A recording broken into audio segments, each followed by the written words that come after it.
Let's go to Bobby Laurie about this travel expert extraordinaire. Bobby, I didn't know that, some airports and/or airlines will charge you to print out your boarding pass. For a lot of folks, it's going to come as a surprise. But how common is that?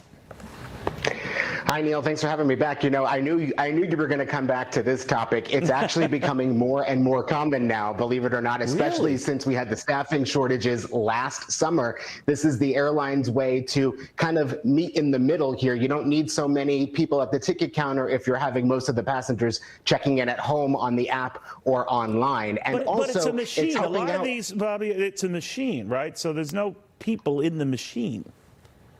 That's true. There's no people in the machine. Now, if you do need help, though, there are people at the ticket counter to help you if you're encountering an issue using the app or checking in online. But it also serves another purpose where the airline's able to gauge in advance just how many bags are going to be checked or how many people are actually checking in to make their way onto that airplane so they can gauge how full and heavy these airplanes will be. How are we doing on fees now? I guess it depends on the airline, but a lot of these, they'll tease you with the discounted fares and the like, although they're harder to find. But assess it for me.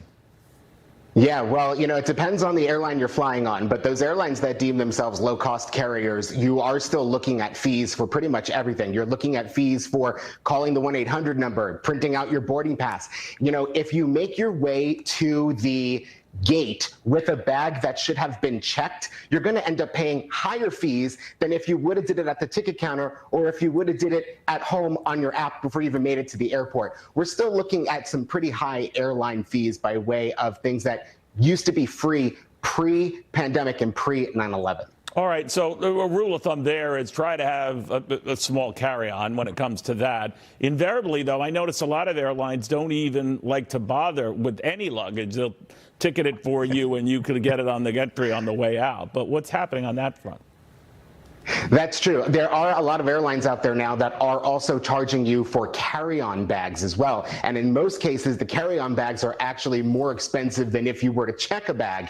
So keep that in mind. You definitely need to research the airline you're buying a ticket on before you make your way to the airport. But one rule of thumb, if you are planning on checking a bag and let's say your airline does not charge you for a carry-on, you should definitely bring a carry-on with some extra clothes just in case the airline loses your bag, especially on a weekend like this where there's millions of people traveling. We haven't seen this in like the last 3 years. Amazing. Higher chances that your bag will be lost and then you're going to get to your destination and you're not going to have clothes while the airline tries to track down your stuff. I remember, Bobby, seeing one dude, this years ago, I'm dating myself here, and he must have had 4 outfits on. So it was hot outside, but he had... they were something was going off on the the magnetometers or something, but he had the coat and then he had a sweater under that and he had pajamas. I don't know what it was, but I guess desperate times, desperate measures. But we'll get through it. I guess. It's true. It's true. A lot of people wear all their clothes rather than paying for carry-on bags on those low-cost carriers. It's easier to wear them and cheaper than to check or carry on your bag. Yeah. All right. Just a word to the wise. Bobby, great tips all. I appreciate it.